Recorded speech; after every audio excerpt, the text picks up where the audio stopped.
I'm Matt Booker. I'm Dave Laird. And I'm Mike O'Connell. And like George says, there's another tricky thing about writing. It's like being a plumber, but every time you show up, the pipes are made of different materials and transport different types of liquid, and you're given weird new tools, and you're drunk.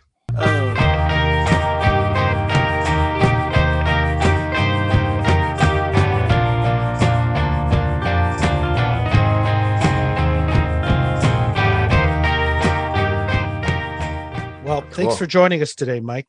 Thank you, Michael O'Connell. Welcome to episode 69 of Concavity Show. Great to have you here. Nice to be here.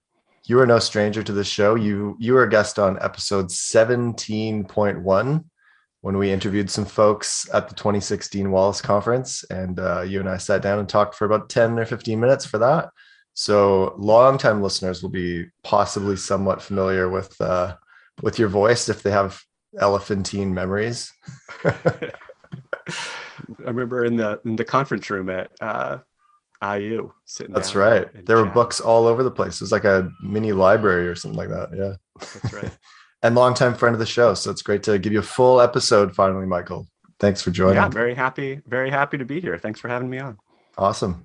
So, Mike, I haven't seen you since Austin in June, but that was really fun. And I only wish that we could have had more time together. But Mike sort of led the first panel of the whole conference, the Wallace Conference here in Austin. Nice. Back June 1st, June 2nd. And his paper, as per usual, was amazing, and we knew it would be very strong. And so you sort of had the leadoff batter position in the whole conference. Yeah, it was a real honor to kick off, and that conference was just fantastic. I had to bail because it was my 20th college reunion was that same weekend. Oh, right. But yeah, I mean, I wish I could have stayed till the end, and the parts that I was there for were just absolutely fantastic. Such a well-run, interesting, fascinating conference. So. Well, I really appreciated you being there for it. And we're here today to not necessarily talk about Wallace, although I think he will come up. We're here to talk about your book, which came out this year. Remind me of the exact date it came out. It came out in the summer. I'm not August, sure the exact. It sort of like filtered out. People were getting it in July, but I think maybe the official release date was August. Yeah, that sounds right. So it's Conversations with George Saunders, and it's part of the University Press of Mississippi series, Conversation series, of which we have several people we know who've been involved in this series. The Steve Erickson book we had on last year. Obviously there's a book with Wallace edited by Stephen Byrne in the series, but Lillo, I will say before we get too much into Saunders and the book, I really want to get some of your background. And obviously we met at Wallace Conference, and I basically, let's start. Like, give us a little background of profile of who you are. Like, how did you get into literature? What did you do your PhD on? Where did you go? What are you doing now? Give us your sure. Do you want to just read your bio off the back of the book? No. That doesn't answer my question, Dave. Dave, that is not what I'm asking. I'm not asking him to read the bio. I'm saying, how did you get into literature? What did you study? Yeah. So, literature is probably, it would be the most accurate to say that sort of the family business. My dad is a literature professor. So he has a PhD in English and a PhD in theology because he's an overachiever. 2 PhDs. Oh my gosh. Yeah. Wow. In a world surrounded by books, and always loved reading and writing. And so, yeah, I mean, I think just like lots of other families where you see what your parents do and you're like, oh, that seems interesting. When I went off to college, that was sort of, what I majored in. I majored in literature at Notre Dame, and just sort of always assumed that I would also go on to become a teacher and or writer. After I graduated, I went first to Boston University in a PhD program there, and enjoyed it. But shortly after the program started, my wife became pregnant, and we decided we didn't want to live out in Boston and start our family. So we moved back to Michigan, and I just worked at sort of a crummy job for a while we had a kid. And like figured that part of our lives out. And she went Yeah, to it med takes a school. lot of figuring. Yeah, it That was part. exhausting and hard. I'm in it right now. As I'm sure you guys know. And we were like right out of college, so we were just Oh yeah. babies having babies. And yeah, so we took. Because your eldest is like just graduated high school, or is Yeah, first so year my oldest university now? is a freshman at DePaul right now. Oh my So gosh. Yeah. yeah, which is pretty Wow. crazy. And so I'd thought that maybe I wasn't going to do a PhD anymore. Like after I left the program, I was like, well, maybe I'll just work a job and kind of live life. There was a part of being in the PhD program at BU where I was kind of like, what am I doing? Is this really like meaningful? Am I just reading books and talking about them and writing papers that nobody's ever going to read? Which I think for anybody who studies literature is sort of a ever-present problem, right? Conundrum, in academia, like, how narrow is this field? Which actually, to come back to it, but like is one reason that sort of finding the Wallace community was really helpful and encouraging, because it was like, oh, these people actually do care. So anyways, when we were in Michigan, I started casting around because I realized I didn't want to work as like a technical writer or in this research department at the hospital where I was working. I was like, this is also sort of meaningless. I don't want to do this either. I might as well do something that I enjoy. So I started looking into PhD programs again, and ended up at Loyola in Chicago. There was a professor there who, his name is Mark Bosco. He wrote this book on Graham Greene's Catholic Imagination that I had read. And I was like, oh, this is fantastic. This is the sort of writing that I would like to do. So I reached out to him and was just kind of like, hey, I'm thinking about coming back to finish my PhD. Are you interested in having a student come and work with you? And he was very encouraging. So I applied to the program and got in. And yeah, we had, at that point, had 2 kids, and my wife was a pediatric fellow at Northwestern Children's Hospital. So again, we were just like super busy. But yeah, I think that helped to sort of just, there was no part of me that felt like mucking around when I was in the PhD program. I was just like, I need to get through this. I need to complete this like a job. And I think I finished the program, faster than most of the people who came in with me, just because I was ready to move on. to get on with the business of life. And what did you do your dissertation on? The dissertation was on violence in Catholic fiction. And so it was on, I wrote about Flannery O'Connor and Walker Percy, Alice McDermott and Annie Dillard, this Cajun writer, Tim Gautreaux. And then actually the last chapter was on Wallace as sort of a Catholic writer, or ways that his writing, even though he wasn't Catholic, mirrored a lot of the themes and interests that I was writing about in the rest of the book. And part of the reason that I included him was just because I was really into reading Wallace at the time. And even though he was only sort of tangentially Catholic, as I think probably a lot of the listeners to the show know, that he went through the RCIA program and failed out twice, the rite of Christian initiation for adults, like to become Catholic. And, he was intrigued by, but unwilling to, or unable to commit to Catholicism. But a lot of the things that attracted me about the Catholic writers I was writing about also showed up in his work. So I used that as my final chapter in the dissertation. And then that turned into one of the first essays that I had published, which was in Christianity literature, about, sort of the Christian themes in Wallace's writing, which I think is how Matt at least sort of heard of me.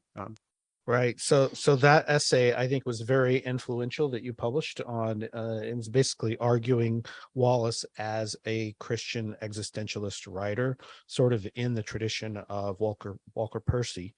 And I, at the time, was doing a conference paper on Fogel, and obviously Fogel being, this very direct Jesuit influence, this conversion narrative.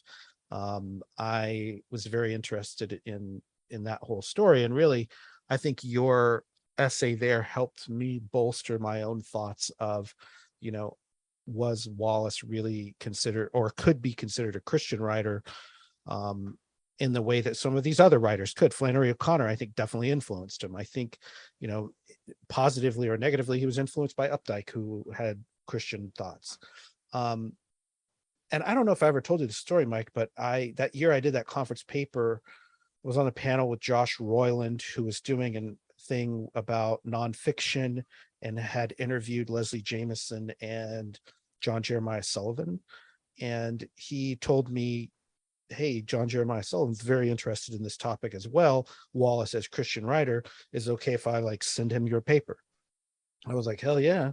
So I had some back and forth over email with John Jeremiah Sullivan, JJ Sullivan, and he was basically like, okay, this is great, but do you really think Wallace believed all this stuff? Was he really a Christian? And I basically gave him like, I said, well, I just read this thing about Christian existentialism from Michael O'Connell, and gave him your, sort of shortened version of your argument.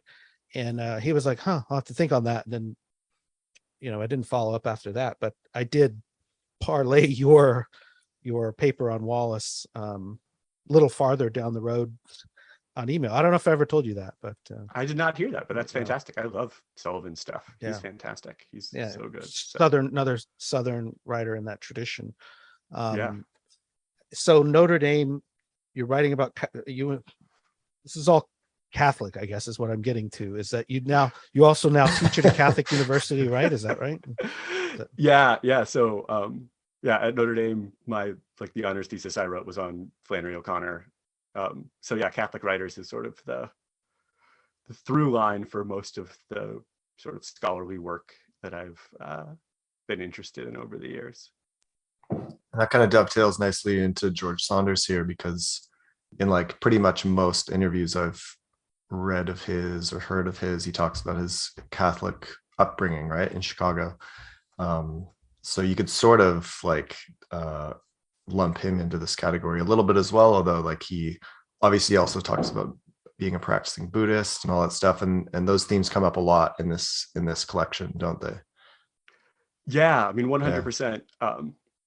I was I don't know how we want to sort of transition into talking about Saunders, but like when I started reading Saunders's stuff, it was a similar experience when I first started reading Wallace, where I didn't know anything about his biography, but like the themes of the work just really resonated, and it seemed like he was interested in the same stuff that the Catholic writers, like particularly totally. Walker Percy and Flannery O'Connor, had been wrestling with, sort of these big questions of like meaning and value and sin and redemption.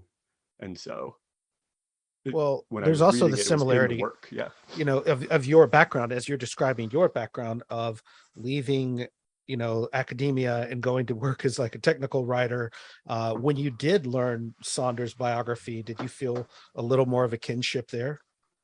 Yeah, I was thinking that too, and you were talking about it. Like, yeah, for sure. His work experience is much more exotic than mine. Spent some time like in the oil fields of Sumatra and playing in a bar band and other things that are just sort of like seem very Saunders-esque and wild and fun. But then he sort of came back and started a family and was working as a technical writer. So yes, that part of it, I was just like, for sure. And he also talks in the interviews about how being sort of a working father helped keep him focused, like that when he had free time to do his writing, whether he was sort of stealing it during his lunch hour or like on the commute home or whatever, it helped him to like sort of be driven and to just like work on it like a job, which very much resonated with me, especially in my younger years, as I started to get into it. Yeah, and that comes up in one of the interviews in particular. I'm thinking of the Zadie Smith one, where Zadie has got two young kids at home, obviously, and she's sort of asking him, who's a little farther down the road of raising two kids, of like, how the hell did you do this? Like, this is so, dispiriting sometimes and feels impossible. And maybe before we get into the interviews themselves, let's talk about your interest in Saunders and how you came to him. Was it through, his first book came out around the same time as Infinite Jest, so I sort of relate them, as being on sort of parallel paths in a lot of ways. But just talk about your interest in that. Was it when you were in grad school, or what was the story there? Yeah, I actually kind of came to Saunders relatively late. Like I'd read a couple of his stories, in Best American or maybe in the New Yorker just over the years, but I had never sat down and read one of his collections until 10th of December came out. So like 2013, maybe. My older brother, sent me an email around then. Was like, we email back and forth about various books, and he'd send me an email being like, hey, have you read this 10th of December George Saunders? And I was like, oh, I've seen that name, but I've never sat down to read him before. So I went and picked it up, and I mean, it really did kind of blow my mind. It was sort of like reading Infinite Jest and just like read it. You're just like, damn, this is so good. Like it's just this is something, how have I missed this before? And then it turned into one of those, just like I read that and I was like, oh, I gotta turn around and I gotta read it all. So I read my way through all of his short story collections pretty rapidly after that. I think, but then I never. Oh, sorry, I didn't mean to interrupt. Keep going. Oh yeah, no, I was gonna say, but I hadn't thought about doing like scholarly work on him until a couple of years later at Loyola, like after I'd already left. But there's this Hank Center for the Catholic Intellectual Tradition that is like housed at Loyola, and they were having Saunders come out. They were doing a day conference on his work, and so when I heard that he was coming, I was like, oh, I should put together. They had scholarly panels, and then he was giving like a writing talk and a reading in the evening. This was when Lincoln in the Bardo had just come out, so they actually like staged a reading with like actors in the evening at the theater where they like acted out or performed sections from Lincoln in the Bardo. But then during the day, they had this academic conference. So I was like, oh, I want to come and hang out and meet Saunders. So I wrote a talk about him as like George Saunders' diagnostic fictions, I think, something like that. It was actually tangentially related to the Wallace essay from Christianity and Literature, again, of just like, here's this writer who's writing, these, in Walker Percy's terms, sort of diagnostic fictions. What's wrong with society and how do we fix it? And so, so I wrote a paper and then got to talk to Saunders about it that day because he was there, which was pretty awesome. And I think that's a totally legit reason to write an academic paper, is to try to meet the author. I think there's plenty of people who would do the exact same thing. So I applaud your industriousness. Yeah. On that and actually, he wasn't there for like the academic parts. I'm sure he was doing fun things in Chicago, but then when I met him, and when we all, like, there was a group of us that went to dinner, and he was like, oh, so what did you talk about today? And I said, well, I gave a talk that I sort of argued that you were a Catholic writer. And he said, oh no, I said I gave a talk to see about whether or not you were a Catholic writer. And he said, oh, well, what did you decide? And I said, I think that maybe you are. And he said, yeah, I think that makes sense to me too. And I was like, oh, great. That's really validating. I can run with that. So he didn't slap you. That's good. He's like, no, Catholicism out.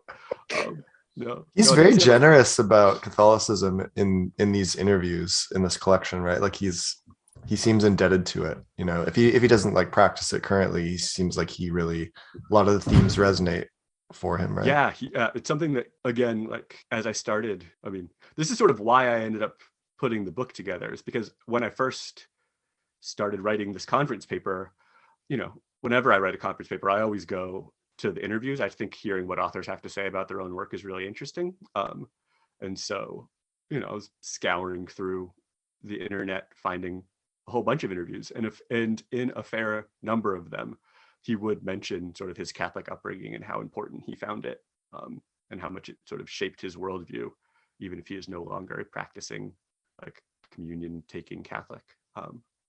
And so I just found that really interesting. And also I just thought the interviews themselves were like his actual writing, just like really funny and wise.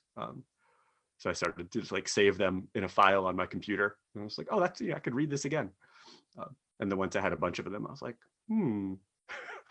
wait a second, is this something? I mean, so it really, hat tip to Mike Miley and Matt Luter, because I knew them through the Wallace stuff, and when I saw they were coming out with Conversations with Steve Erickson, I sent both of them a Twitter message just to be like, hey, how did this work? What was the process like? Because I've read, of course, the Wallace one, and then Walker Percy, I think, had 2 volumes of conversations with Walker Percy, and there's a conversation with Flannery O'Connor, and there's a conversations with Tim Cottrell, and I used all of these when I was working on my dissertation. And so I was like, these books are really helpful and interesting, and they don't have one, as far as I know, on Saunders. I had never like pitched a book to somebody like that before. So I reached out to Mike and Matt to be like, what did you do? Who do you contact? And they were super helpful. Cool. So you pitched University of Mississippi Press about it, and they were enthusiastic, and they were like, "Yeah, let's go." Yeah. That's exactly how it went. Cool. Like, they gave me a contact name, and I sent them an email, or this woman, Mary Heath, an email. It's like, "Hey, do you have anybody who's doing a George Saunders volume? And if not, are you interested in that?" And like immediately they're like, "We don't," and we are. And I was like, "Fantastic." And then like there was like radio silence for 6 months or something like that after that. I was like, okay. But well, but yeah. I think it's unique where Saunders is obviously still alive and publishing, and there is a nascent, Saunders Society affiliated with ALA that is, I think in some ways following our trajectory of Wallace, with the big difference that there's obviously like more academic interest at the moment still in Wallace than in Saunders as a single author society. But I think the trajectory for his long-term career is still very much in progress. And I think it's going to be interesting to see how that shakes out over time. If he publishes more novels, obviously he will continue to write more stories. And I was going to get your take on this, of where you see that going with his career, because I think that he's basically stopped teaching and moved to California. He has moved to California. He still teaches. It's like an intensive course, I think, where some of it is online, and then he shows up for the weekend or a week or something and works with his students. But yeah, he's no longer like at he's not at Syracuse like full time. He sold that house and has moved out to California full time, but goes back to teach, I think a couple of weeks a year at this point. But do you think he'll write another novel or stick to the stories, or who knows? Or yeah, who knows? We just got Liberation Day this week, so he just came out with a short story collection again this week. Right. Yeah. So it's an interesting time to be talking about him, right? Because talking about interviews, because there's just like another, of course, explosion of like new Saunders interviews, because he's out there doing promotion for the book. Totally. And he did a lot during COVID too, it seemed like. Yeah. Everyone was like, "George, how do we get through this? You're so wise. You're the most heartening man in the world. You all make us feel glad to be alive. Like, how are you thinking about this time?" And that was actually really helpful for me during the pandemic too. It's true. He is sort of just like this, maybe like wisdom figure, I think, right now. People turn to him for like comfort and solace and insight.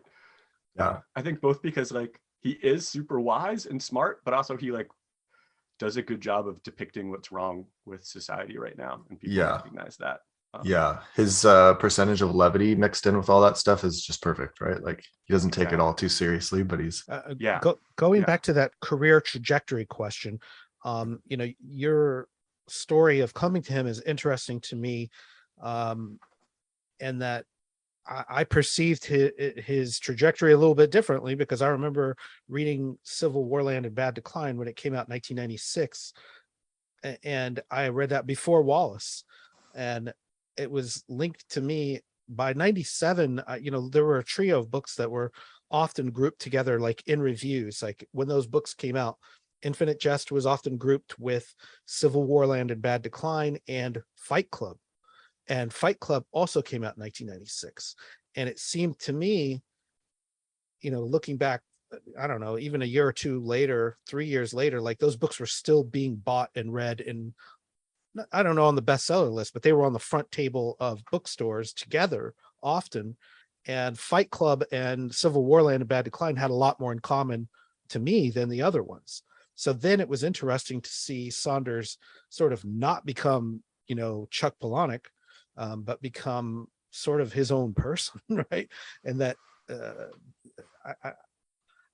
I just wonder if you could speak a little bit to that trajectory that he went from, being published in the Kenyon Review to in the New Yorker. Like he really did gain this prestige, Yeah. I can't really speak to the Chuck Palahniuk. Close I never enough. read his stuff. He's always been one of those writers where I'm like, That's fine. Yeah, I've never read anything by him either. Yeah. There's kind of a level of disdain that a lot of people I know seem to have for his work. So I've just kind of like steered clear for that reason, I guess. I mean, oddly enough, he was born on the exact same day as David Foster Wallace, Chuck Palahniuk. Oh, really? February 21st, 1962. 62, huh? So they're also linked together sometimes with that. Obviously different types of work, but keep going on the Saunders bit at least. Yeah. His career is interesting. I mean, there aren't a lot of writers who are really short story masters who become like critically and popularly successful like he has. Like maybe Alice Munro, maybe. And so I mean, I can't really explain it other than that they're really good. Like his short stories are really good and also accessible in ways that maybe some other more difficult short story writers aren't. Like his stories are weird and some of them are very like strange and maybe off-putting, but like in general, you don't need to like have a degree in English literature to like understand a George Saunders story, right? Like you can read it and be like, oh, that's funny and strange. And he does such a good job of like bringing you into whatever world he has created, that it's pretty easy to respond to them.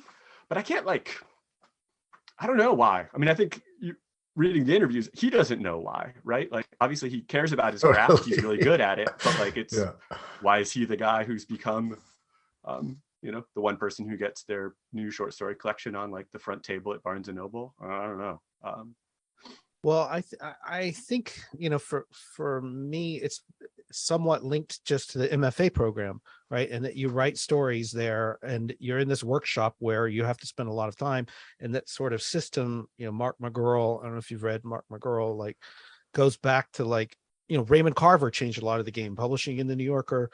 And you see this sort of trajectory then of people writing to get paid that way. It was a very good paycheck, very consistent, whereas like publishing novels, very hard to do, takes often many years to publish one. And then if it flops, like your career is over. And this is like, I think part of the reason, Updike published a lot of short stories is like, it was nice to get paid like multiple times a year rather than once a year with a book, or twice a year, every 2 years. So I wonder if there's something practical to that, but I don't really know either on the prestige angle. But I mean, I think he's talked about how just like it's the kind of writer he is, that he's taken cracks at writing longer novels before Lincoln, which is its own kind of weird thing. I mean, it's sold as a novel, but it's a lot of fragments. Any other novel, right? It's a lot of fragments. It's not it's not a normal, it's not two characters going on like a regular journey. It's made up of these like pastiche of fragments of real and invented source text. Like I think it's fantastic, but like that's bizarre. Yeah. I mean, you open it up and it looks more like a screenplay or totally. And like the audiobook had how many different voice actors? Like over 100 or something? Yeah, 250, 200, yeah. Wow. So yes, but I mean, he's talked about how he wanted to write just like normal, more traditional novels, and it just didn't work for him. Like his own style or gift or whatever is just well suited to the short story form. And that comes up a lot throughout this collection too. Everyone's like, how come you haven't written a novel yet? How come you haven't written a novel yet? Right. Yeah, and finally writes a novel, and then the last several interviews are about Lincoln. It's like you did it. Another writer I would put in that category, I don't know if you've read, is David Means. And David Means published a ton of books of short stories and stories in the New Yorker, and is less well known than Saunders, but is super successful. And then I think in like 2016 he also did publish a novel, just because like every time he would do an interview, people would be like, when are you going to publish a novel? When are you going to publish? Have you ever thought about writing a novel? When are you going to publish a novel? And he's like, okay, I did it. Now can I go back to the stories? This is what I'm really good this at. is what I'm good at. Yeah. The thing that I wanted to ask you about as you were putting together these, I mean, you say kind of in the intro that there were a lot to choose from. Can you talk a little bit about your process and which ones you did include and why? Yeah, I have this question too. He says, you said there's literally hundreds you could have chosen from, right? And you end up with 14. So Yeah. that's so big. That's a big body of work to have to deal with. Yeah, this is like, I think the most interesting part from like my own perspective was this process of selection, and a few different things go into it. I mean, there's just like the absolute one of the things that matters is the budget from the press is not very big, so you can't just go to the big glossy magazines or wherever he's done an interview and be like, hey, these are the big ticket ones, let's use all of them, because the press And you have to can't pay pay royalties for to those. you gotta Yeah. buy them. So that was like one factor. But to be totally honest, like there weren't a lot that I wanted that I didn't end up getting.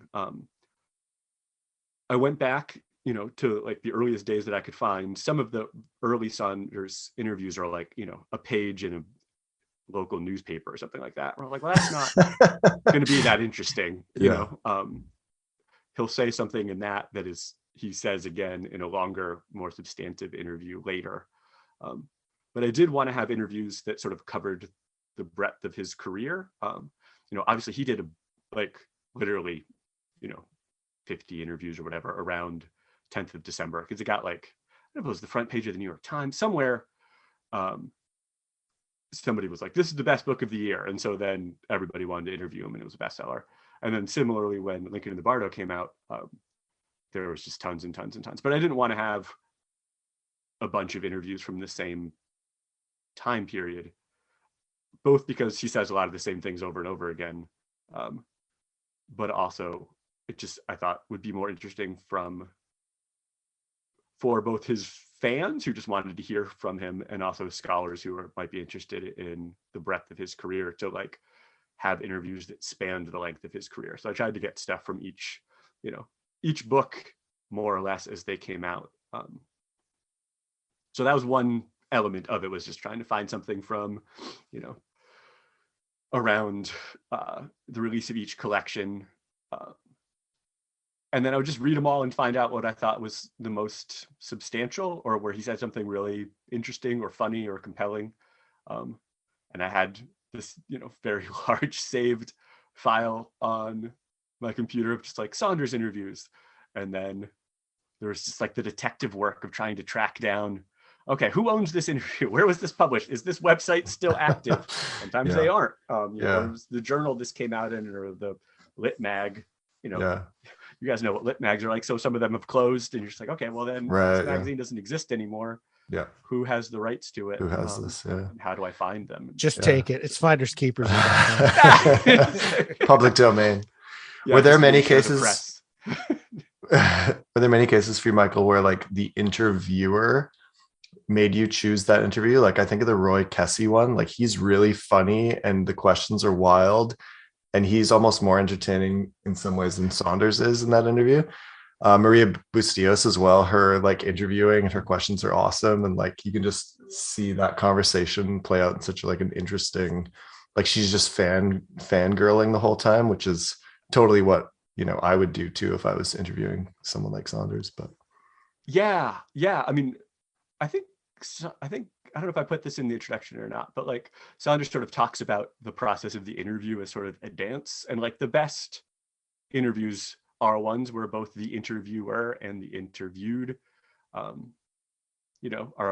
obviously enjoying the experience, and where both of them are bringing something to the table. And yeah, I mean, the Maria one for sure, I think as Wallace listserv folks know Maria Bustillos. And yeah, totally. That was fun to see her in there. When I saw that she had one, I was like, oh, cool. And then I read it. I was like, oh, this is great. Like, I really, really enjoyed this. So yeah, that definitely was part of it. It's not just what Saunders is saying, but sort of, you know, if one is doing 20 interviews in like 2 weeks, I would imagine that you rise to the occasion when somebody like comes with the good questions or like a really interesting perspective or enthusiasm about the subject, as opposed to somebody who's like, I'm interviewing you for my podcast, but I've never read your book and I don't really care that much, but you're here, so let's talk. And there's some of those too where you were like, this guy obviously has not read Saunders' stuff. I'm not going to use this because like it's all kind of boilerplate. So yeah, there's, you know, the interplay between both sides definitely helps. Yeah, that's good. In the interviews, when I got the book, I immediately went to the table of contents and looked at who the other interviewers were, right? And I think with a book like this, you don't necessarily have to read it in order. That's a great thing. You can jump around a bit. And so like I started with the Ben Marcus one, and like I just think Ben Marcus is amazing. And like I maybe sort of remembered that one from The Believer, but I was like, I want to read that first. And then I saw Maria's name. I was like, oh, holy shit. And my friend Maria. So I was like, I definitely want to read Maria's thing. And she did an amazing interview with Anthony Bourdain as well. And like, I think she's a great interviewer. But then at the end, you know, the Zadie Smith one, and also the Benjamin Nugent one, I mean, from the Paris Review, I think that's a great one to end on because it is so substantive. And like, obviously Paris Review carries like a ton of weight as sort of the gold standard of doing a review. I mean, interview. Yeah, so like those last two, I was super psyched to be able to get both of them because it was like Zadie Smith and George Saunders in conversation. How cool is this? And then, yeah, I wasn't sure about the Paris Review. Like, again, just like from a financial perspective, I wasn't sure if we were going to be able to like swing that, but they didn't charge us that much. I think they're like, oh, it's for a small, you know, academic press. It was very reasonable, which was great because yeah, it's like, as the closer, really substantial. I mean, he's a fantastic interviewer. They get into a lot of different things. It just felt like a really great way to like bring all of these different themes that have been touched on throughout the book together, which was very cool. And I totally agree. You know, this is a very much jump around, you know, pick and choose.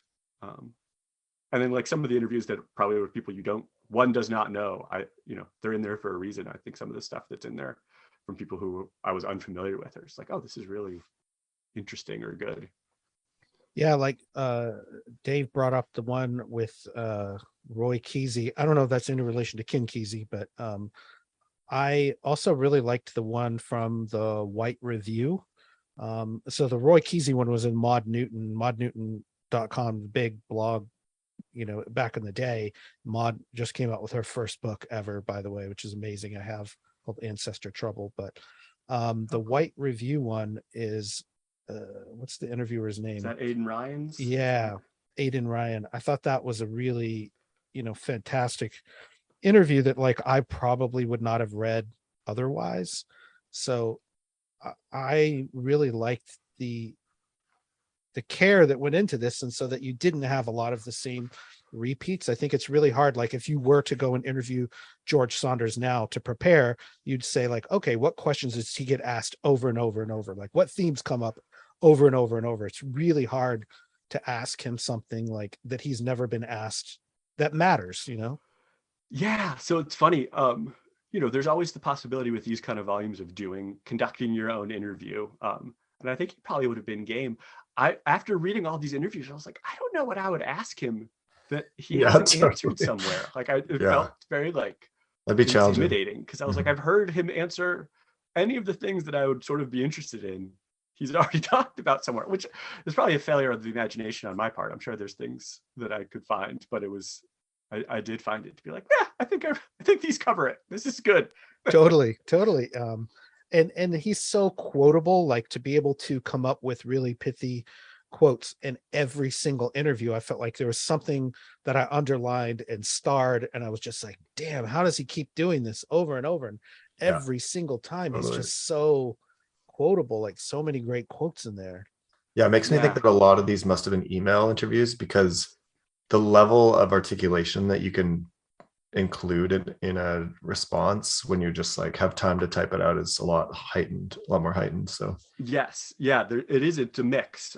yeah, I don't think any of these in the end were like podcast interviews. I did listen to a fair amount, but I didn't include any of those because they were not edited down. Like they're all ones that were in print, and a lot of them were conducted over email, which is what he says he likes to do the best because totally. it gives him the Yeah. time to sort of reflect and think and not just kind of shoot from the hip. Yeah, it's nicer. Yeah, but he also I think I put this in the introduction, but he sort of I had asked him via email, like, how do you handle it when somebody asks you the same question over and over and you've come up with a good response? Do you just like say it again? And he basically said, yeah, like once you've come up with a good response, a little bon mot to drop on somebody, like it's okay to use it again. Most of the people who are reading this thing aren't going to read all of your interviews. They're not going to know that you're trotting it out. Yeah, they're not all complete again. Saunders completionists or Right, something. right. Yeah. But what other level of involvement did George himself have in this collection coming together? He was very supportive, and he said if I needed him to reach out to anyone, he would be willing to do so. But I don't think in the end he had to. He sent me his like CV because in the beginning, the press asks for sort of this like timeline of the writer's life. So I put one together, and he read that over and like corrected a couple little things like the year of this or that, just to kind of make sure that it was all totally accurate. But he didn't have any input on like which interviews I chose. I sent him the list at some point. It was like, I'm going to use these ones, or I'm thinking of using these ones. And he was like, those look great. I'm not sure if he really remembered them or not. But yeah, no, he was a couple of different times I had to send him an email just like with a little question. But it was really amazing how like quick he was at responding. I found that to be like both kind of surprising and also really nice that he would within 24 hours get back to me. Yeah, I've had a couple emails with him over the years too, and yeah, I was first of all surprised he responded ever at all, and then the Right. speed and the attention and like the wit of just writing 5 to 6 sentences. Like you gave this some thought. This is really cool. Yeah, totally. I think that it helps that he's a teacher and he has to communicate with a lot of different other writers and professionals pretty much constantly in his job, and also to like say insightful stuff about fiction and art. Like that's his job, so it makes sense that like he's good at it, and he's over the years of like decades he's clearly distilled and perfected a lot of his wisdom into really clear ideas. Like I never felt like he was trying to work out a problem. He can resort to this Buddhist thing of like, well, I'm a beginner, we're all just sort of befuddled in a good way, but when it comes to actually saying what fiction's job is supposed to be or how a story works, like he's got that down. Yeah, and he also defers to Chekhov a lot too on those questions of art and purpose, right? Like you just tell he's such a Chekhov fanboy all the time in all his interviews. It's great. Yeah. Have either of you read his Swim in the Pond in the Rain, like his book on writing? Yeah, I read the whole thing. I read some of it, and then I got his newsletter. He has a Substack, and like I was like, there's even more of it in there, and I was just like, I would care more if I was like in an MFA program, but I'm not. So yeah, that's totally fair. It feels very much like for a class, but as like a teacher, someone who teaches literature, sometimes I found it really helpful and like, I could use a lot of this stuff I also as a teacher. I should crib some of this. Totally. Yeah. Totally. Yeah. It's like Pro D, reading Saunders and reading his interviews. I was like, give me an actual Saunders story rather than a class. Right. Yeah, that's totally fair too. I think there's room for both, right? Like he is, I think, a really smart and articulate teacher and like person about writing and the insights that he like is gleaning from these other stories. I'm also on the Substack, and so like he does these close readings of various stories on there too, and you're just like, man, these are great. Like it's just really smart attention being paid to the craftsmanship of these works. But I also, if given a choice, would just be like, yeah, sure, I would rather just read the Saunders short stories. Like, his stories are fantastic. I love them. Yeah, So, it's a bit more fun for sure. Yeah. Speaking of his stories, this is something we kind of gave you some advanced wording of, but I'd love to get just kind of like, what are your top 5 like Saunders stories, or if someone hasn't read a single Saunders story, like where should they start? Yeah, I mean, I honestly don't think you can go wrong, right? Like, I think any Saunders story is going to be a good story. My personal fave, so I have a top 5, not in any necessarily in order of like a ranking, but if somebody was like, where do I start? I would probably start with Civil War Land and Bad Decline, like the actual story. Yes, I agree. I agree I think 100%. It's so bonkers good. I absolutely Yeah. adore that. It's probably my Yeah. number 1 favorite of his. Yeah, me too. It is like sort of the Saunders story. It has all of the things that Saunders does really well. It's set in a theme park. He has a bunch of theme park stories. Yeah. It has like weird Ghosts. ghosts who are there doing stuff. It's interesting, the ghosts. Every time he writes about them. It's interesting, the ghosts. Oh, I think you should leave. Hey, someone got it. Yes. But anyways, yeah. So yeah, ghosts, like, just sort of surprising and horrific violence, but also this like transformation of self. I don't know. It's just this fantastic, beautiful story. Yeah. So And going back to the I think you should leave sketch, it just kind of dawned on me that like in a George Saunders short stories, it is possible that some of these fuckers could pop out of the walls and just like have a big load of cum or whatever, right? Like that basically happens in Lincoln and the Bardo. We're gonna cut this later. There's like the ghost scene and like it is basically Lincoln and the Bardo. There's just walking around with a raging hard-on for the entire. That's right. Yeah, I mean, it's the ghosts. We'll tweet Tim Robinson and see if that was trying to give anyone the worst day they've ever had. Good job. I have a question. So number 1, Civil War Land and Bad Decline. I think we all agreed that's absolutely amazing story, and like you said, it encapsulates so much of what themes that he covers later in his career, just how good he is. Great choice. And then I sort of, in my mind, pair that with the story Calm from In Persuasion Nation. I don't know if you guys have read that, but it also... That's such a great collection. That's the first thing I read by Saunders. I just reread that recently. Oh, yeah. Nice. Yeah, I think that's my favorite book of his. It's so good. Rereading that book recently, I felt like it could have been an Adam Levin book, and Adam Levin being a student of Saunders and at Syracuse, while I think Saunders was working on this book, I actually feel like there's a lot of overlap with the really like corporate name stuff, the bizarre creatures that show up. Yeah, bubblegum similarly strikes me as that. Totally. But they're the weirdness in it. I feel like there's some story writers who can pull that off really well, and some that it just feels added on or like weird for the sake of being weird, as most Islak's definition of postmodern. But I'd never felt like it was gratuitous, at least in that book or in that story, Calm.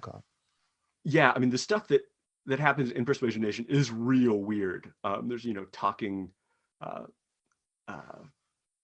What's the word for like the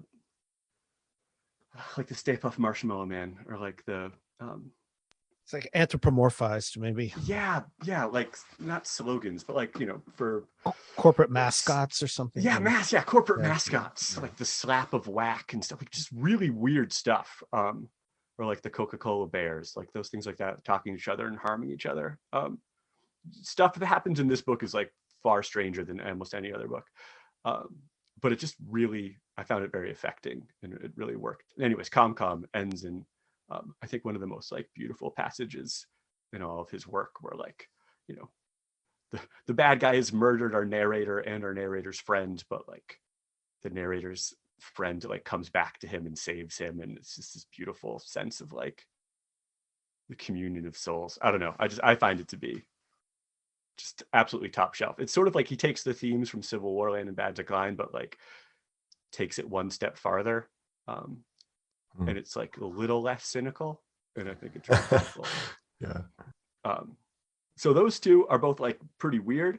And then more normal stories, like more realist stories that I think are really good, would be The Falls from Pastoralia, like the last story in that collection, about two different narrators who are like out for a walk, and they both see these two girls in a canoe who are about to be swept over the falls, and like how they respond to this crisis is another just like very beautiful, very moving story.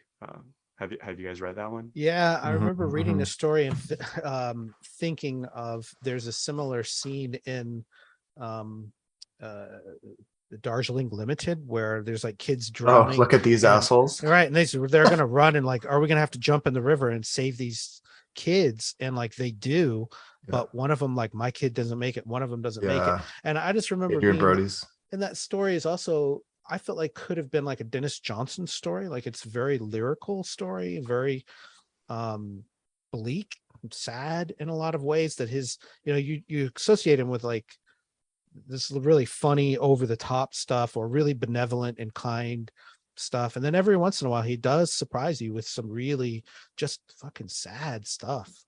Mhm. Yeah, absolutely. Like there is this sort of, I think, popular idea of it being like, of Saunders himself being sort of this like wise, warm, kind person. But no, the stories are often super sad and bleak. And Yeah. And that comes up a lot throughout these interviews in the collection, doesn't it? Everyone's like, you're such a mellow, nice dude. Why are your stories so dark and yeah, weird? yeah. And he's like, no, the world's kind of a fucked up place. Yeah. Yeah. So, and like, yeah, that story is about, these two guys, both of whom were like super in their own heads. One who thinks he's this great writer, and one who thinks he kind of just sucks at life. And of course, it's like the guy who thinks that he sucks that actually tries to save the girls. And even though he's going to fail, it's still just like, well, he's at least doing something, and it's, I don't know, There's an meaningful. action. Yeah. Yeah. Hmm. And then I don't know, in my own head, and maybe it doesn't translate to others, but I sort of associate 10th of December, like the actual story in that collection, with that same idea of like a mostly realist story that brushes up against mortality, but features two different narrators, and it's just like, I don't know.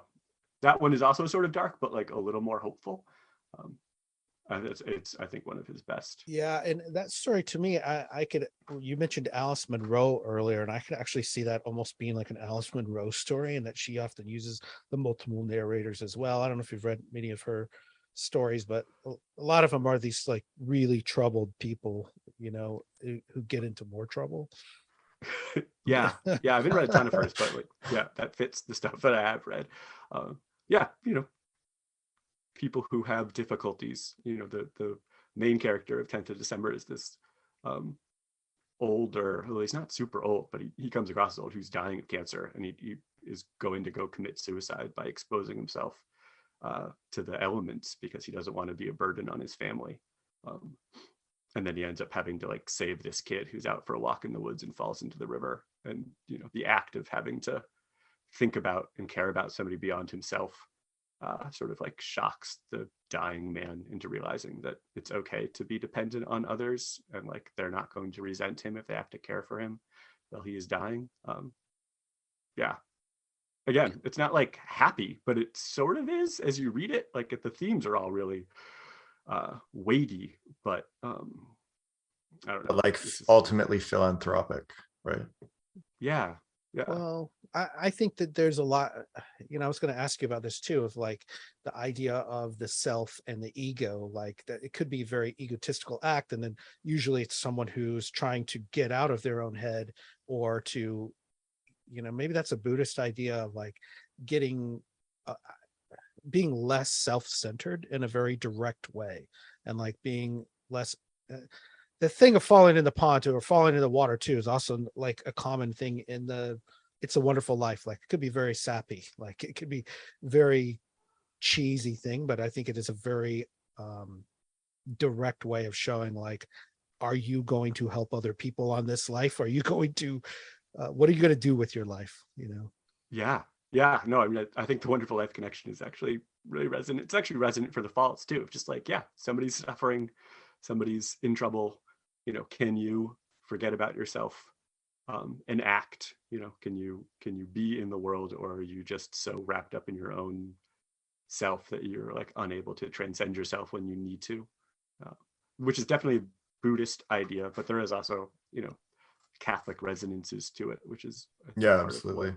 Yeah. my own interest is just like, oh yeah, these themes um, Yeah, I resonate thought a with lot me. about have you read Brian Moore's Catholics, Michael? Yeah, Yeah, I thought a lot about that book as I was reading this collection because Buddhism and Catholicism keep like dovetailing throughout the interviews, and I just kept sure. thinking about like the way that book, which was one of Wallace's favorite books, he like recommended it to people. That's how I Yeah, discovered it.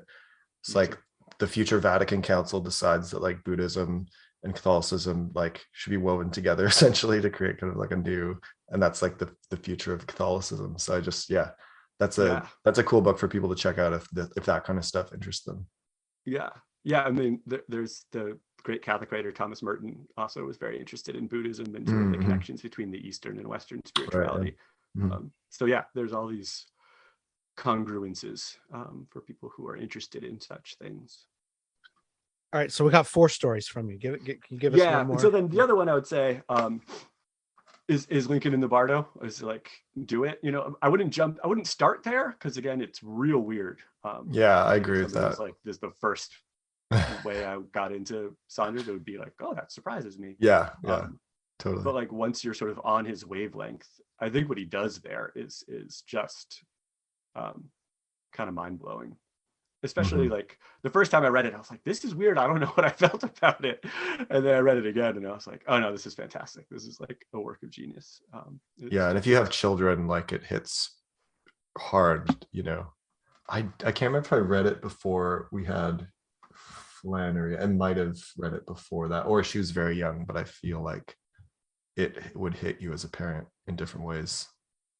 yeah, for sure. I mean, the sort of main theme is it's set amongst a bunch of ghosts in this graveyard and they're all like lingering instead of moving on to the afterlife. They don't know that they're dead. And then Abe Lincoln's son is, buried and joins them in the graveyard, and kids are supposed to Mhm. move on right away. But he lingers because Abe comes and like holds his body. And Mhm. so the boy doesn't want to move on. He wants to stay and be with his father. And then the ghosts have to sort of convince him that he needs to move on. Because if it stays, it's bad for kids to linger. And so, yeah, Before that book came out, I had no idea that this was a real story. Like I didn't actually know that, Lincoln had a child who died while they were in the White House. And like yeah, it was so shocking to me that it was, it's historical fiction, but there's a lot in it that is not fiction, that is Yeah. real. there is a story that he goes and actually does like hold his body after he dies. I think that part is, drawn from life. And so, yeah, yeah, And I mean, I just think about this a lot as, as we all have kids, the 3 of us at least have kids, and like, the how the hell do you do anything after that? How the hell do you become, a great president after that? And, I'm sure there are a lot of stories of people who didn't, right? Like that they lost a child and that was it. There's a famous World War II general named Rupertus who this happened. His wife and his kid died, and it was like that was it for him. It was the light went out of his life, and he died shortly thereafter. Like the fact that Lincoln has this like deep melancholy in him, and yet sort of rallies beyond that. I think that's a great concept for a novel. But it turns out to be really like even more bizarre than you're pitching it here to me. So like for yeah. people Well, who yeah, haven't read it. because it gets into sort of, like why the ghosts are there and what they did in their lives and why they're hesitant to move on. And again, that's sort of this Buddhist idea of like being attached to your earthly life, but it's also this Catholic idea of like, purgatory and needing to let Purgatorial, yeah. go of things. Mhm. Yeah, Do you think we'll ever yeah, see an adaptation of this book on film? it would be And the hard to audiobook imagine. kind of like approaches that in some ways, 'cause it's so like theatrical, right? Yeah, yeah. I mean, the audiobook is wild and impressive. Mhm. It's hard to visualize what it would be like to do a movie.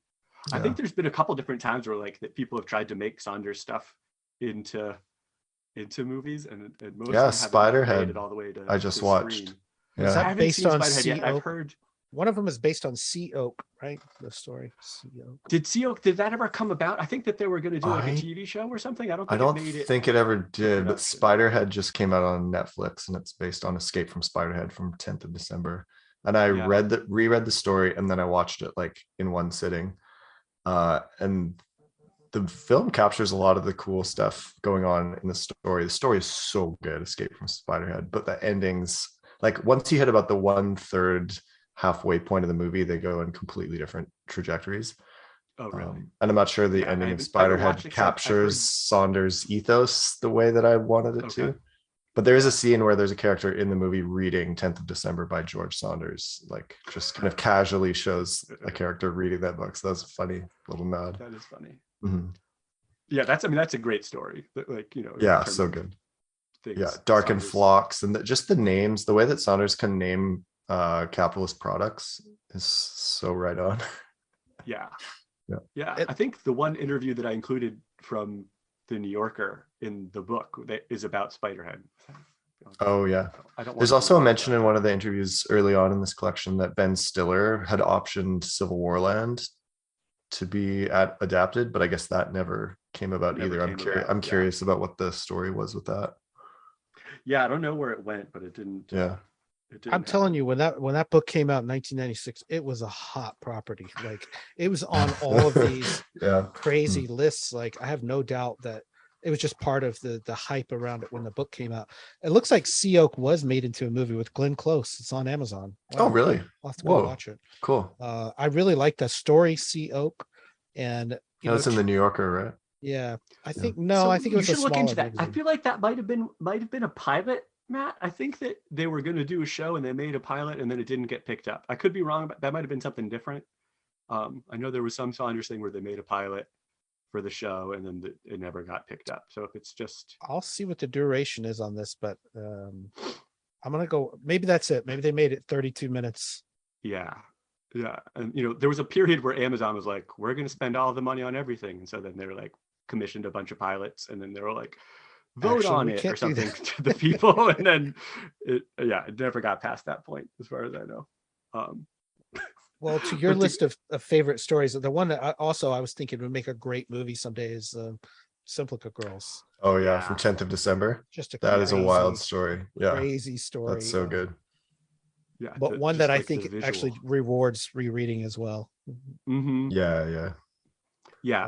Of like the Saunders stories that like everybody I think would be like, read this story, Simplica Girls. I think Spiderhead would probably be on there too. Of just like these are weird premises that are just like super memorable and super well done. Yeah, those are both sort of top shelf. Yeah, for In sure. that way. Mhm. All right, Mike, I have one question for you about the talk of religion in this book. Saunders is constantly being asked about his kindness and niceness and his sort of ethics and morality, maybe which was not helped by him doing a graduation speech, which is also about kindness and niceness. And, ultimately, how do you take that? What does it all mean? And, how should we think about Saunders in terms of kindness? Yeah, that's a great question. I think it's really interesting how much everybody wants to talk about it. Like, I guess there's a Wallace connection, right? That Wallace gave a graduation speech that everybody was like, this is great. Let's talk about it. Let's publish it as a gift book form and like reflect on it. Because it's a really rich text, but it's also just like a little speech. So Saunders gave the commencement address on being kind, which basically is like, the only thing that matters is being kind to people, and it's much more articulately put than that, but that's what it boils down to, which of course is like this very general bromide. But everybody was like, oh man, like talk more about this. And I think it's because it's in our society one of those things that everybody knows matters, but is also really lacking, especially from somebody who's like in a central artistic position to be like, actually what really matters is being like a kind, thoughtful, good person. Probably doesn't get said that much, but everybody wants to hear it. And so people keep coming back to him to be like, tell us again to be kind, Master George. Which I think makes sense. I think everybody knows we should be better than we are, and that like a lot of contemporary culture is built around being snarky and mean, or like developing hot takes, or you know, going after somebody on Twitter and calling people out. And so having somebody who is just very deliberately saying the opposite of that, or be thoughtful, be slow, take time, reflect, think about how you can be better than you normally would be by your default settings. Like, I think that's why it's resonated, because we want somebody to tell us that. And of course, if we want to like go bigger, deeper picture, it's like, since lots of people have stopped going to church, and church is one place that like tells people to do that, it's nice to have somebody in sort of the rarefied air of academia or like leftist culture who is going to say the same thing and give us a reason to do that. Which, I mean, I think makes sense and isn't bad. Like, it is good to have somebody to tell us to be loving and kind and remind us that that's like why we're here.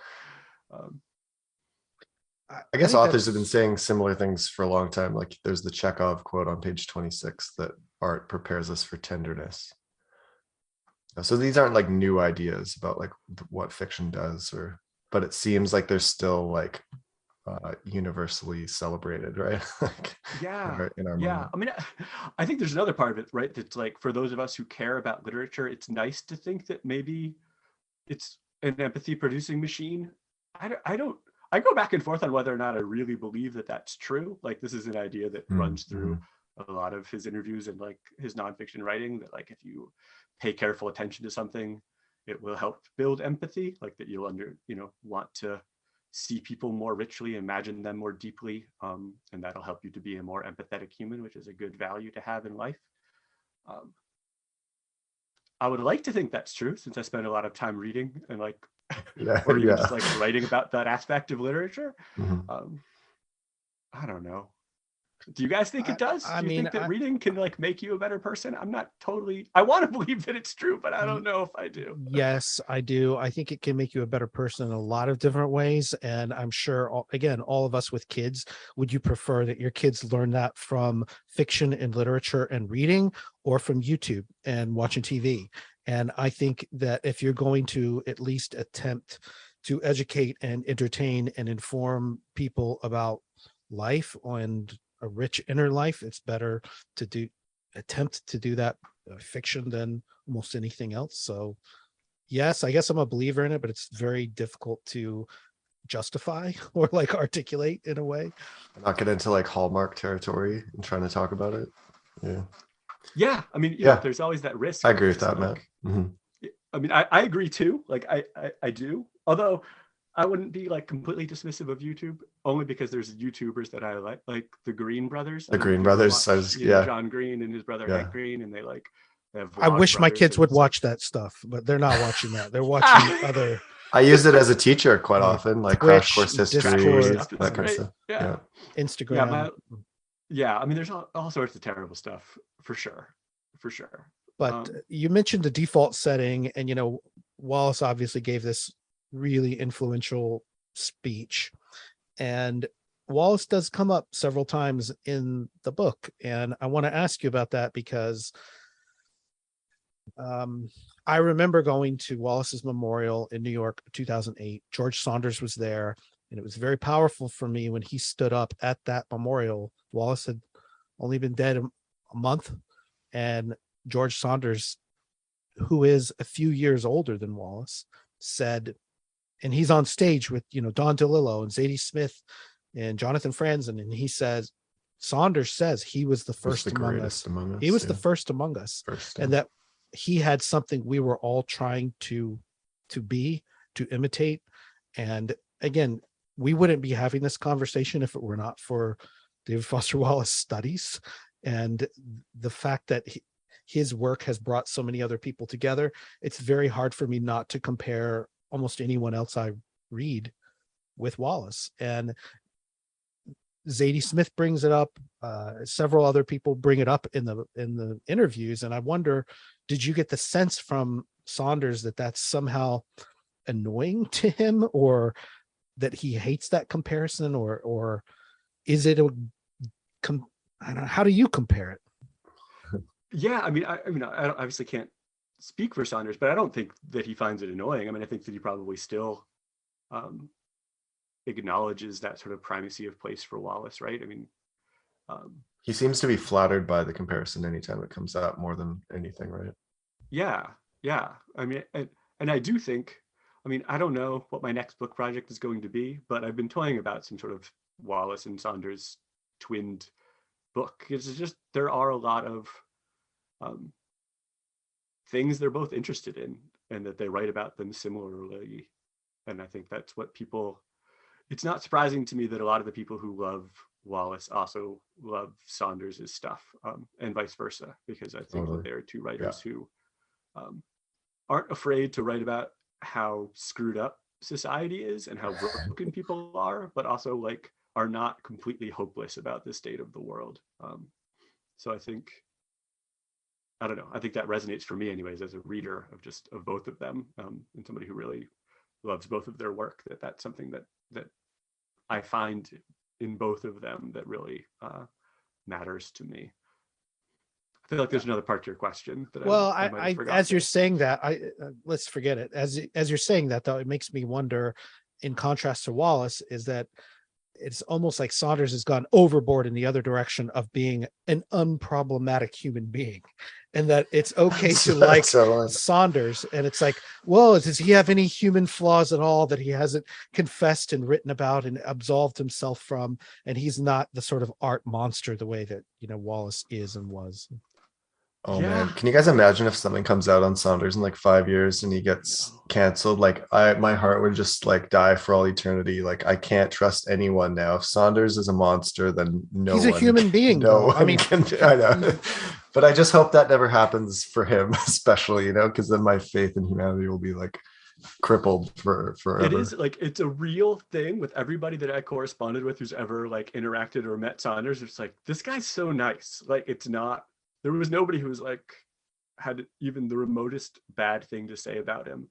And I've met people who were his former students, and they, raved about him as a teacher who cared about them. And it's a difficult, for those of us who love Wallace, or at least love Wallace's work, there's been this sort of ongoing reckoning with the kind of person he was. And I did not know him as a person, and there are all sorts of different varieties of takes, but obviously he did things in his life that were not great, right? And we don't see that with Saunders, so it's a lot easier to just be like, Saunders is a good dude, and it's unproblematic to get life advice from him because he was clearly a good dude. Whereas with Wallace, it's a little bit like, here he is telling us how to live, but maybe he couldn't do it himself, and so that can be.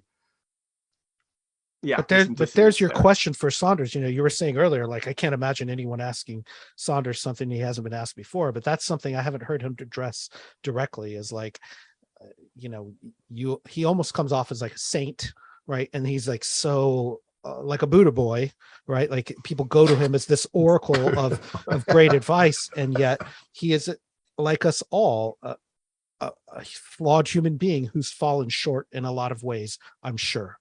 And sure. I mean, there are places where he talks about that, right? Like, I mean, this is something I might have even come up with the Nick Curley one, which is like the one from the Barnes and Noble website that was published about him and kindness. Like, I think that he does touch a little bit on this idea of like, how do you handle the fact that people keep coming to you to talk about being a good, kind person? And he does, he makes the normal caveats about like being just like a regular person. I mean, I don't know. I don't have a good take. It's just I mean, it's an impossible question, because it's really like, can you trust anyone, and can you put your love of someone's work on par with should it even matter if they're a good person or not? And why should we care what his personal life is like if we love his work? And I mean, for me, it sort of proves that point, with him, that if he did, I don't know, pass bad checks, if he did, slash someone's tires in a fit of rage, would that make me love his work any less? No. Yeah. I have a theology question that I could ask as well. Please do. Which is a concern that you and I have talked a lot about over the years, Mike. So in the Zadie Smith interview, there's she brings up the sort of dichotomy of the profane and the sublime, particularly in Lincoln and the Bardo, which we sort of touched on a little bit. And that sort of reminded me a lot of like the sacred secular conversation in the history of Catholic theology, you know, like Thomas Aquinas, you know, putting certain things in like the upper category, the upper story, like God and angels and concepts like love and virtue, and then like the bathos down in the bottom story as being in a different sphere or something.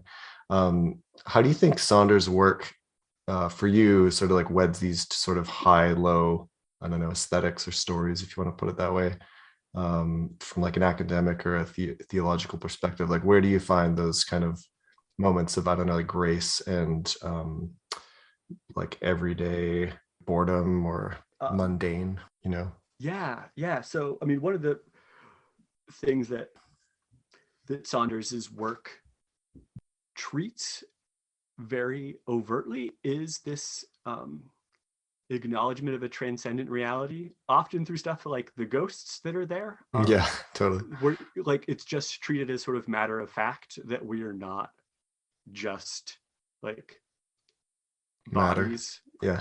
We're not just meat walking around doing things, but that there is you know, another dimension to reality. So a lot of the sort of supernatural elements in his work function to sort of point the reader towards an acceptance of a transcendent reality.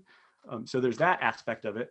And then there's just like a lot of his stories really are about sin and grace, about people who are just like in the real world doing screwed up things and then trying to get beyond it.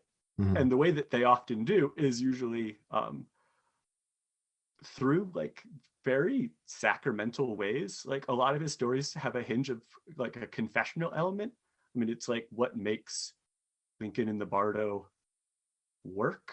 The souls that are trapped there need to like ultimately confess to their failures in life before they can move on, which is just, you know, a very Catholic idea. So, yeah, I mean, I have a lot to say about sort of the religious resonances of it, which is probably going to work its way out in an article into a book or something. Yeah, totally. Yeah, cool. I'll stay tuned for your fuller answer then. Yeah. So, as a little plug, I have a book that's coming out from Fordham University Press about Catholic writers, and there's a chapter on Saunders. So some of this is going to be in there. Awesome. What's the sort of hopeful release date? Hopefully this spring. It's all sent off. I haven't got the proofs back, but yeah, the stated release time is supposed to be spring of 23. So hopefully that happens. Awesome. We look super forward to that. My former boss is the director of that press, and I don't really get along with him, to be honest with you. So, oh dear. What's your experience with him been like? So moving on. No, I'm sure they'll do a great job. But I when you were talking about that, you know, I said I underlined so many quotes in this book, and it reminds me of one where he was talking about truth and beauty, and I thought of this because actually in the Zadie Smith, I remember when Zadie Smith's second book came out, The Autograph Man, it was terrible. Like White Teeth. I read that one. Don't bother. I read it. I didn't mind it that much. I thought it was okay. After White Teeth, like she was a literary star, and everyone is like, "What is she going to do next?" And sophomore novel, guess what? You know, she spent 10 years writing White Teeth, and then like 10 weeks writing the next one, and it came out. And I think years later, she was asked, like, "Why did that book, you know, not do very well? What did you do wrong there? What would you do differently?" And she said something like, there were a lot of things in it that were not true. And whenever she said that, it's a very like fiction writer thing to say, like that is not true. And I think at the time I interpreted that as like, obviously everything in fiction should be considered not true, but truth being this idea of like resonance. And he speaks to that in this interview where he says, beauty is truth packaged efficiently. Pithy, right? Well, then what is truth? Well, okay. I think truth for artistic purposes is that set of things that we feel deeply or have felt deeply, but can't quite articulate and can't quite prove, and the direct statement of which feels deficient. And to me, that explained a lot of what I've heard other fiction writers talk about as like, what, was that true? And that's sort of the barometer of like, is it good? Like, is it actually, are you doing something that is good? And to hear him to be able to say that, like, yes, it's something you can feel but not articulate, and actually articulating it directly is deficient. And I thought, wow, that is fucking pithy. Yeah, I underlined that Uh, quote too. There's another similar one on 36 where he says that like the goal of fiction is showing that nothing and everything are simultaneously true. Nothing's true and everything's true. From like a human perspective in art. yeah, Yeah, I the man's a remember. quote machine. Like, Basically. but like they're all Totally. just like Yeah. super wise, Yeah. right? Like Yeah. you read like, damn, yes, that's it. Like, Well, like, and that's my Wallace hope was that that people way. will pick up the book because it's true. There's a lot of that where you're just like, the Underline highlighter it. comes out and you're just like, I can't even stop Yeah, because I want to yeah. highlight all of this. Yeah, I feel like Wallace and Saunders are my two favorite like critical theorists and how they like just talk about literature. Because they're both just infinitely quotable and capture things that I just want to say in the classroom as a teacher all the time when we're talking about this stuff, like foregrounding, like why does literature matter? Like I just want to like do a lecture on Saunders and Wallace basically, right? And pretty much have done that before. Like, I want to, and I've done it. Yeah. I'll come to think of it. Yeah, I did do that. Yeah. Well, Michael, we've talked a lot about the book at hand, which we have in hand, and which I hope that our listeners go out and purchase. It's totally affordable from Mississippi, and really appreciate you coming here to talk to us about the book. Is there anything that we have obviously missed here, or that was on your list of things that you wanted to bring up today? In all honesty, no. Okay. I mean, I think the questions were great. I hope people pick up the book because I do think if you like Saunders's work, hearing him sort of reflect on the process is very rewarding. And he's just a really smart dude. And the way that he puts things is really, valuable. It is a sort of thing where I hope people can have on their nightstand and read in interview, not like straight through, but just like pick it up, dive in, read a little bit. And there's like nuggets to pull out and things to reflect on. That's my hope anyways.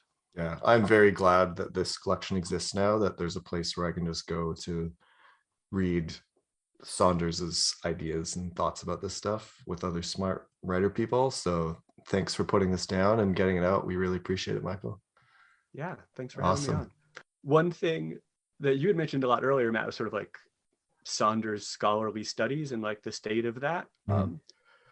And like, I feel like there are continually like, an essay here or there kind of trickling out, but it's not at all like Wallace studies as a field, right? There's like one collection of essays about Saunders's work, and then like, a reasonable amount, but not an overwhelming amount of like published peer-reviewed essays. And then, like you said, there's usually at ALA like a panel or two on his work. But I'm hopeful that this book sort of will help people who are interested in him to have another resource as what I hope is going to be like Saunders studies kind of keeps developing, and that people who submit to the Wallace Journal might also be interested in Wallace Saunders connections, and there might be essays to come about that. Maybe there's a themed issue down the line in the Wallace Journal that can be like Saunders and Wallace or something. But that's a cool idea. There's a lot there. So, to anyone's knowledge, has there been like a full single author Saunders conference anywhere before? I would be happy to go to that. That'd be fun. Yeah, I mean, but that's like, a good crowd. The day conference at Loyola, but that's all I know of. I don't think there's been like a Saunders international Saunders conference. Yeah. But like, I mean, his work is so rich, it endlessly repays rereading and study and thought. So I think there's going to be a lot for scholars to dive into if they are interested. And some of these quotes that we've been mentioning from the book, I could totally see one of them, serving as someone's dissertation title one day. And he's that pithy and quotable. And I do think we'll continue to see more scholarly work on him, especially as he continues to write and publish more and add to that canon of literature. He's 63, so I think he's still got a lot of writing ahead of him. And I'm really optimistic to see how that field develops. I can't wait to follow more of it myself. So yeah, I'm excited to dive into the new collection and just sort of see, like me anytime too. somebody comes out with stuff new, like, whoa, what new directions has he taken his fiction, or is there stuff in here that's different than what's come before? Yeah, I haven't had a chance to look into it yet, but I was looking quickly at some reviews this morning, and it seems like so far the Liberation Day reviews are very positive. So as we'd expect from George. Sure. Yeah. Cool. Michael, where can people find you online if they want to see more of your work or hear more about the books that you're interested in reading? You have an Instagram account where you document this.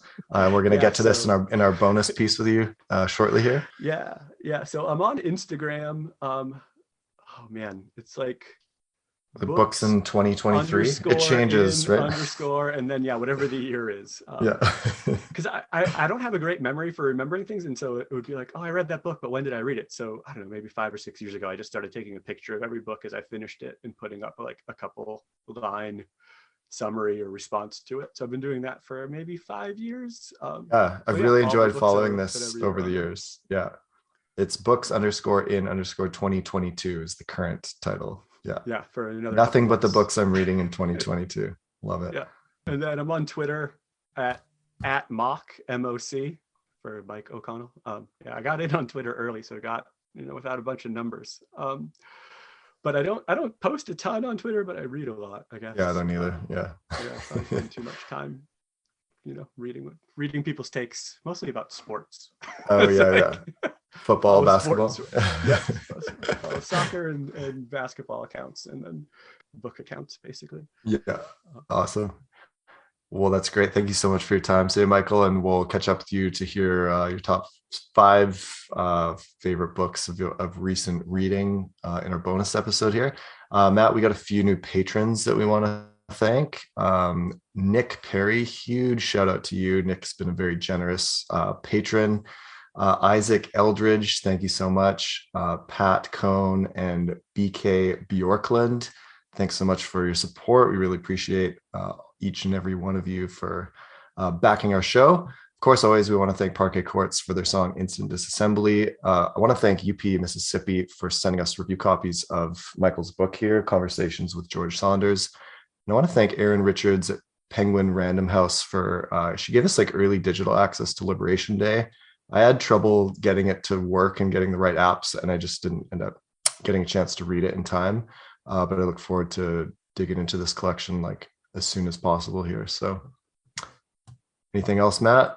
Thanks for being here, Mike. Super appreciate it. It's been a great talking to you. Totally. Thanks so much for having me, guys. This has been really enjoyable. Happy to talk to you both and talk about the book. So yeah, thanks. Good catching up with you, man. Good to see you. Catch me now as I say.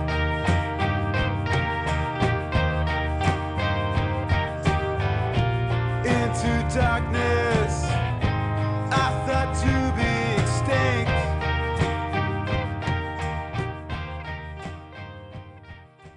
And I'm Mike O'Connell.